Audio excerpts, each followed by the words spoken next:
பொண்ணுத்தாய் சொல்லுங்க சம்பந்தி. உன் பொண்ணுக்கு ஒரு நல்ல வரம் வந்திருக்குல்ல? அப்படியா? அம்மா வந்துட்டு இருக்காங்க, ரொம்ப பணக்காரவங்க. டக்குன்னு அவளை ரெடி ஆக்கிட்டா போச்சு. வருவாளே, லட்சுக்கு ஒரு நல்ல வரம் வருது. மாப்பிள்ளை வீட்டுக்காரவங்க வந்துட்டு இருக்காங்களா, அவளை சீக்கிரம் ரெடி ஆக்கு. யார கேட்டு நீ சொன்ன? காலம் ஓடிட்டு இருக்கு, எனக்கு ஒண்ணு நேரம் காலத்தோட கல்யாணம் பண்ணி பாக்கணும்னு ஆசை இருக்காதா? சீக்கிரம் ரெடி ஆகு. வா லட்சு. வருவாளே, நான் போய் பூ பழம் ஸ்வீட் எல்லாம் வாங்கிட்டு வரேன். அவளை சீக்கிரம் அலங்கரிச்சு வை. சரிடா. யாருல பொண்ணுத்தாயி இவங்களா? எனக்கே தெரியலையே. வணக்கம். வணக்கம். வணக்கங்க. யார் வேணும்? இங்க லட்சுன்றது.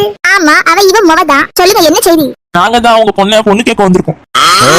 என்ன சம்பந்தி, அப்ப இவங்க தான் மாப்பிள்ளை வீட்டுக்காரங்களா? இல்லையே, நேத்து வந்தவங்க தான் அவங்க.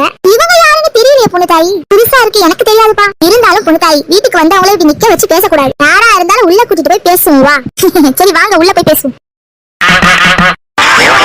பொண்ண வர சொல்லிடுவோமா? மாடி லட்சு, வாமா மின்னல். சொந்தங்களே, லட்சுவ பொண்ணு பார்க்க வந்தவோட நிலைமை என்ன ஆச்சுன்னு கண்டிப்பா தெரிஞ்சுக்கோங்க. இந்த எபிசோட கண்டிப்பா மிஸ் பண்ணாதீங்க. கீழே ஃபுல் வீடியோ லிங்க் கொடுத்திருக்கு. அந்த லிங்கை தொட்டு பெருசா பார்த்து என்ஜாய் பண்ணுங்க. மறக்காம இது போல வீடியோஸ் பார்க்கிறதுக்கு எங்க சோட்டு விளையாட்டா சேனலை பெல் ஐகானோட சப்ஸ்கிரைப் செஞ்சு வச்சுக்கோங்க.